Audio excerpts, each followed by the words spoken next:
Obviously, Goblin Hut, massive rework. It's not an elixir bank anymore in the same way. Did we see, like, that seems like a strange play to me out of sub. I mean, we're seeing a lot of Goblin Hut now. I think the biggest thing right there is maybe his cycle was a little bit off. You know, he needed... It's on that Goblin Hut. Valkyrie pulling everything together, almost pulls the Mega Knight away from the skeletons, and will still result in a big hit. 2-0-0-3 on the right-hand side, and seconds of gameplay, and that's been the biggest chunk of damage so far. Golden Knight up high, Barb Barrel to try to get on top of that Ewis.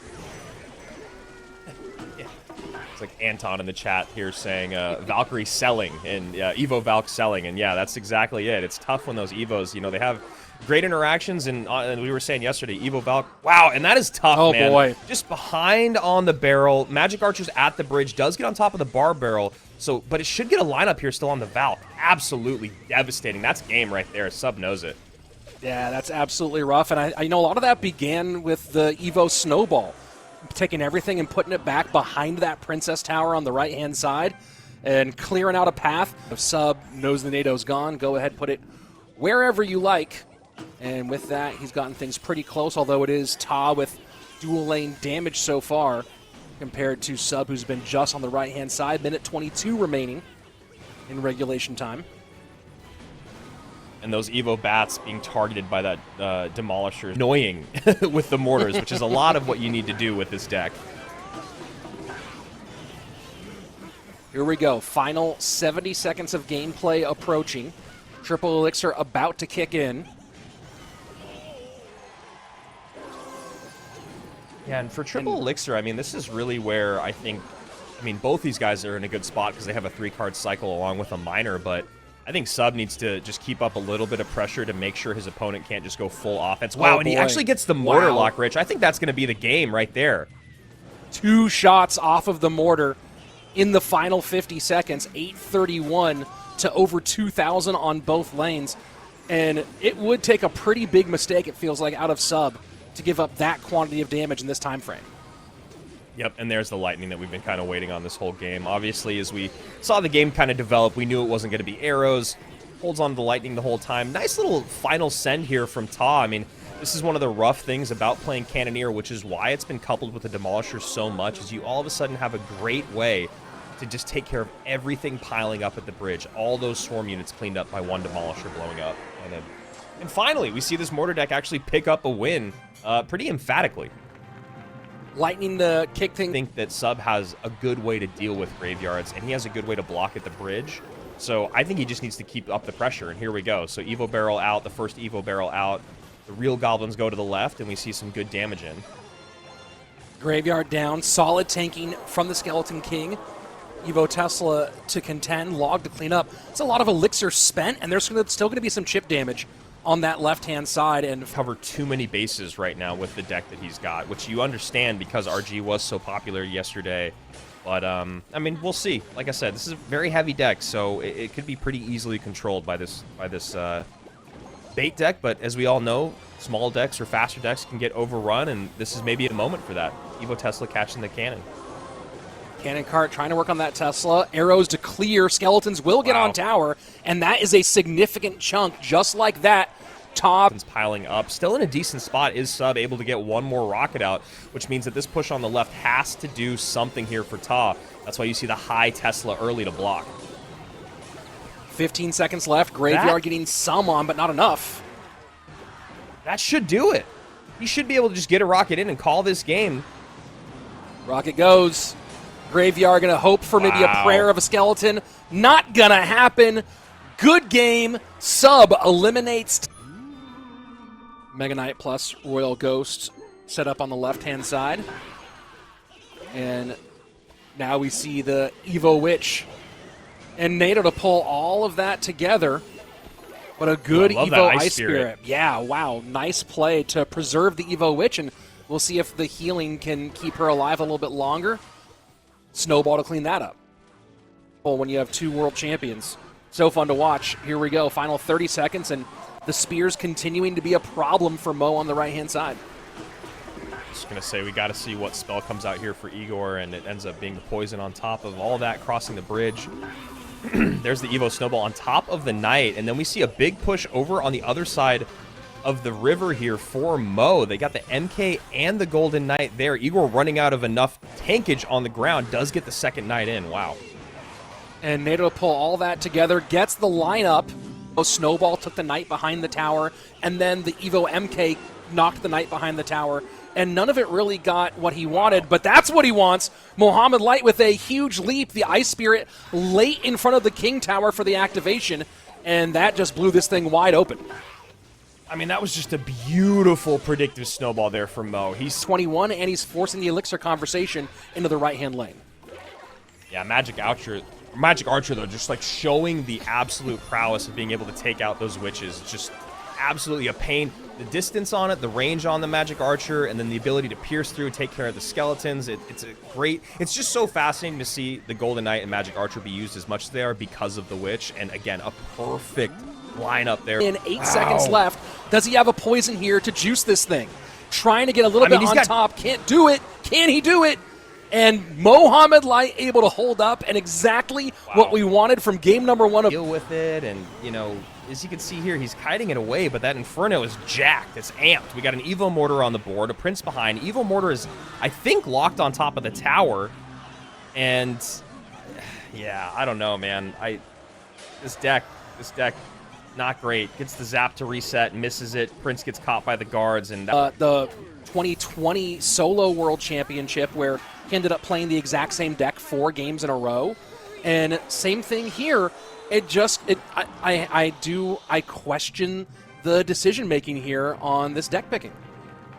Definitely. Options are the aesthetics, and Evo Dart Goblin's fancy, and there we go, a little clear on the board. Evo Dart Goblin's fancy headdress is pretty rad. Yeah, I mean, and honestly, this sequence by Vitor really, really nice here. Ends up getting some good Evo bat damage on the left-hand side, gets a lot of pressure in. He's able to clean up his opponent's, you know, threats on the board while defending pretty cleanly. That Evo cannon was absolutely beautiful. You know, I think it shocked Adriel there. More of what we're seeing right there, which is Valkyries plus Gang plus Barrels. You know, when you're in triple elixir with this deck, you've got to be absolutely sending it. Non-stop relentless. You've got to use that prior 4 minutes of figuring out how your opponent likes to defend, what their kind of tendencies are defense-wise for your bait deck, and then you've just got to punish. And as we can see right now, Vitor is... I mean, that's the other thing with these bait decks is they don't have a great way of getting direct damage on tower. It's all about overwhelming and capitalizing off of opponent mistakes, and because these decks have been so popular, it looks like Vitor's in a pretty good spot. All coming. Yep. Adriel knows it. I mean, Vitor did just such a good job of never overextending. That's the other thing is just you never have to overextend. You know your opponent can only get damage on tower from princesses at the bridge or you missing barrels or obvious. Vitor has just really found himself in just like an excellent matchup here. He's got the guards to deal with the boss bandit. He's got the guards to deal with the drill. He's got the Dark Goblin to be all over the board and not have an easy way to get to it other than, you know, trying to get a bar barrel on it or trying to poison. So the Dark Goblin is a nuisance. You've got all these ways to take care of the drill. You've got that Goblin Hut does not happen holding on to that lead right now. And Boss Bandit picked up value on the right-hand side as the Goblin Hut going to get poisoned off.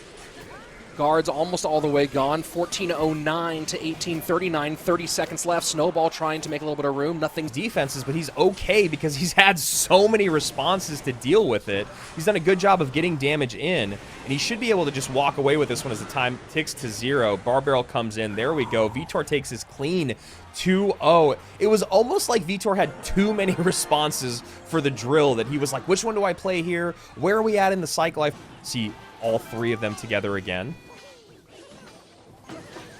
Hut to pull. NATO gets almost all there. One Spear Goblin just kind of hanging out, and that's going to kind of put a little bit of a damper on the push for Ian.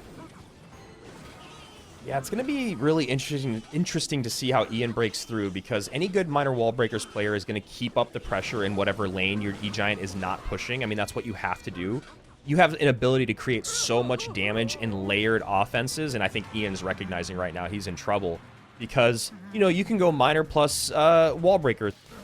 And it kind of feels like Ian gave some opportunities for that Mighty Miner to get full value.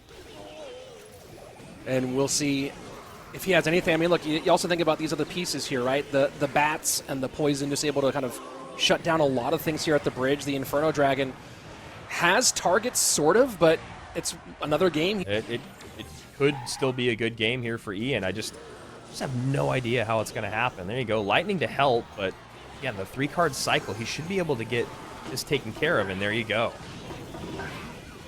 And I mean, the other thing that Lucas wants to be careful of is just don't give an opportunity for a Golden Knight NATO dash. And if you Electro Giant to the left-hand side, Golden Knight now going to go back into the cycle pool. I like that. Patience there on the right-hand side from Lucas, just baiting out the dash from Ian. It's really, really small, but it's just one more elixir used in the wrong lane. Lucas just held and just let that Golden Knight walk all the way to the tower. And if you're Ian, you're doing the correct thing. You're going, all right, my Golden Knight's on tower. I've got to make sure I'm going to use the ability. And then he uses the ability, one less elixir for the left-hand side, and Lucas just firmly in control. But that was really just a straight-up matchup conversation in that middle. And good splash damage. Good sequence overall defensively for Ian. Gets the King Tower activation. Not critical against the Royal Giant, but able to get the Skeleton King onto the Firecracker as well. Bats plus Skelly King ability activation. There might be a King Tower activation the opposite direction, and there is 1954. And Andrew, keep in mind here that Fireball, wow, that could be a difference maker as time gets short. Yeah, I mean, Lucas using that Fireball there. Now he's relying on the Monk to defend everything. And Rich, honestly, that's kind of a brilliant pull. At least for the moment, it seems. We do get a little bit of a breakthrough, but the Fireball can come in and still steal the game. Lucas has to be able to defend nothing the else miner. Here. Wow, and he Miner. catches it again. Arrows do it. Oh. Arrows do it, and Ian steals this one in the final second as time expires. 48 HP, and we're going to game number 3.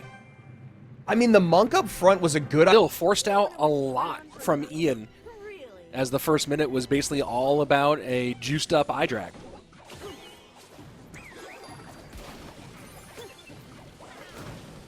This is a really interesting matchup. I mean, it's definitely one that we haven't really seen at all in the competition so far. We're seeing double bandit with Heal Spirit here out of Lucas with an Evo Inferno, Evo Bomber, and then top of your screen, Ian, Lucas just doesn't seem to be able to figure out a way to put a big push together.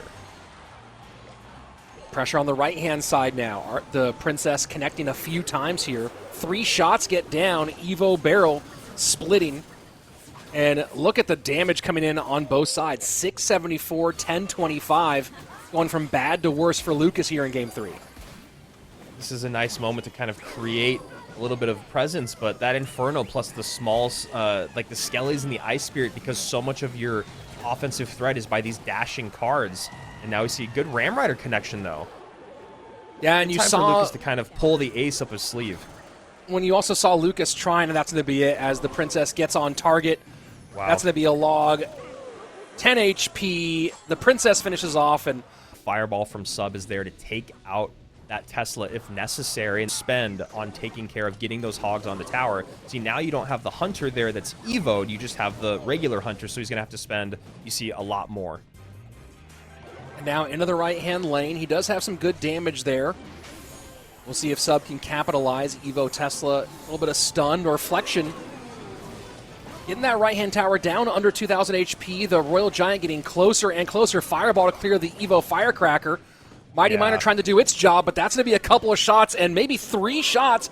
783 on the right hand. Just saying that Evo Hunter was not pulling its weight in these RG decks, and you see right there exactly what the Evo Hunter was designed to do. We saw it earlier with its defensive prowess, taking care of that Hog Rider, not allowing it to break through, and then we saw it here being able to get the damage in at the bridge. Again, stun the Mighty Miner so that it can't get damage in on the RG. Oh, and that is really, really well done by Sub. And you see Mother Witch. Saw her a few times yesterday, especially as the day kind of came closer to the end. We were seeing a lot more Graveyard, and Mother Witch ended up being a strong factor in a couple of those matchups. things are pretty close right now, 25.99 to 25.14. Lightning from Adriel. Wow. And now that opens things up and maybe changes the math a little bit. And the backwards dash from the Phoenix Egg. I mean, again, right. 10 seconds left. Lightning to come in, does connect, 20-27, NATO. Lightning not going to do it. Trying to get the lineup. Man. Haven't seen a phenomenal response to the Goblin Barrels, and there's probably not going to be one, so it's going to be about trying to break through and out-muscle, out-DPS these Goblin Barrels, which will get away from the Tesla on the right-hand side and force... Difference in this matchup, though, and probably Adriel learned from that matchup yesterday, is there was no Fisherman in that matchup. So now that you have the Fisherman in the works, now you can deal with that Evo Valk in a different way. And now if you're sub, you have to think about playing the Evo Valk very late, as you're seeing right now. But now the damage from the Witches might be overwhelming. So it's just a bit of a different interaction than we're seeing yesterday, and an evolution because it did not work. Performance. Nice catch there from Adriel, just expecting that Princess was going to come down at the bridge, but it does bait out the Fish Boy and Love. Well, we saw some of the problem there defensively for Adriel on that last barrel to the left-hand side where, you know, one option is to double spell those barrels off, which is a negative trade and doesn't give you as much utility as you might like. Other option is you throw some troops at it. Snowball made more than enough room, and that 1-3-3-7 now 1-1-0-7 and growing, getting worse and worse, and even with the zap, not able to shut it down. Princess connects as well, and Sub gonna KO Adriel and stay alive here in our Dragon League Gold Edition. Love it. Love this from Sub. I mean, yesterday he was a lit at. We have one of the best matchups in Clash Royale history. We've seen it many, many times before. We saw it at World Finals last year, Order. But these guys all work together. They all train together. They're all good friends. Because there's too many weird sounds in that one suspicious bush. You have to think about it when you say it. And right now we're seeing Mo do what you have to do as a lava player, which is just sacrifice a ton of damage on the right-hand side. Although I don't really love Lucas sacrificing that much on the left. But here we go. Let's see how he wants to defend.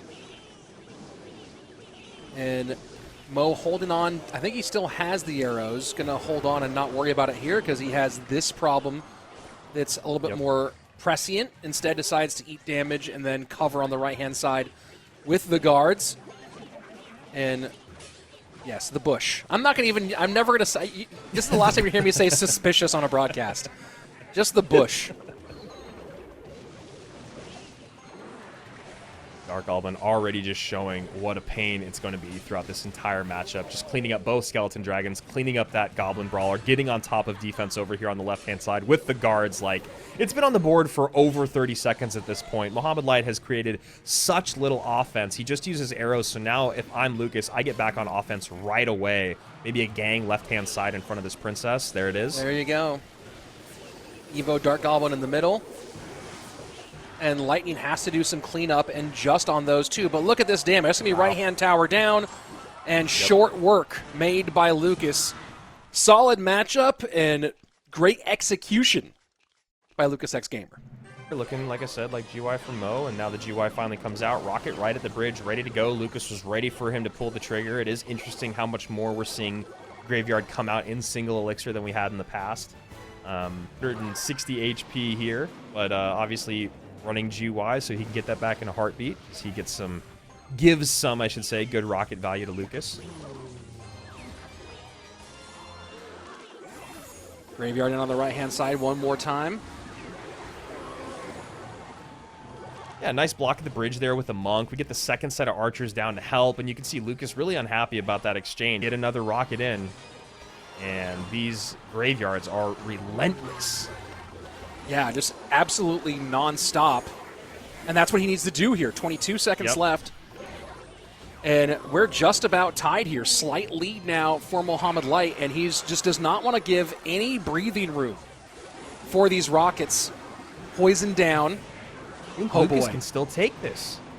Oh, boy. Spears are in. Log comes down. Spears get some spears off. 721. Wow. Will the Graveyard do anything? Wow. It's not going to do it. And Lucas holds on for the 2-0 victory. And for only the now second time in CRL solo history, Mohamed Light will not win the opening tournament of the season. And you can see he is not a problem. But Princess covers on the bats. Dark Goblin to snipe here at the bridge, create a pathway. Wall Breaker's going to release. The log plus the spears do their job. And so far, so best effort from Lucas. About what's coming, not what's on the board. What he's about to see as opposed to what he's seeing, if that makes sense. And for Your connection at this point, Rich. dude, this princess on the left better start paying rent because she has been squatting on that left side of the bridge for almost the entire final minute of gameplay. On Sub's left-hand tower. Might change here, though, with the Monk Reflection. That's interesting is, you know, there's the obviously the ability to activate King Tower against that Monk, as we're seeing right there. Great job there by Sub. But the other thing here, Rich, is while we are, I don't know, maybe not. Ouch. Maybe Sub went for a little too much too early on. Wow. I was going to say Sub has a great advantage here in this matchup because the last one we saw Fireball. I believe it was Fireball. There was a way to get on top of the Firecracker, and I'm pretty sure it was Fireball. I don't think it was arrows. Whereas in this, Lucas only has Rage and Bear. I think what Lucas was looking for, excuse me, was he thought maybe the Mighty Miner was going to come out earlier from Sub. That's why the Evo Hunter comes out. And regardless, the Mighty Miner doesn't come out. Evo Hunter's just still on the board to deal with whatever later on. So I just like that play by Lucas. You know, he's only ahead by 500 HP. That's a big factor right there, taking it out without the ability. And there we go, stays up. Hunter does get reflected a little bit. 2 RGs down, Tesla to hold, 27 seconds left. And just the RG cycle right now is really aggressive out of Lucas. Yeah. Sub getting another Earthquake, and he's got to get a Hog plus a Mighty Miner in. There you go. Early Monk out. Love the play there from Lucas. He saw it coming from a mile. Oh! No way! And the fish boy looks the wrong direction. And that's it. GG. Well played. Sub with the 2-0 and goes right in to our top 3. Oh my gosh. The guard just close enough on the other side of the board from Sub behind the Mighty Miner.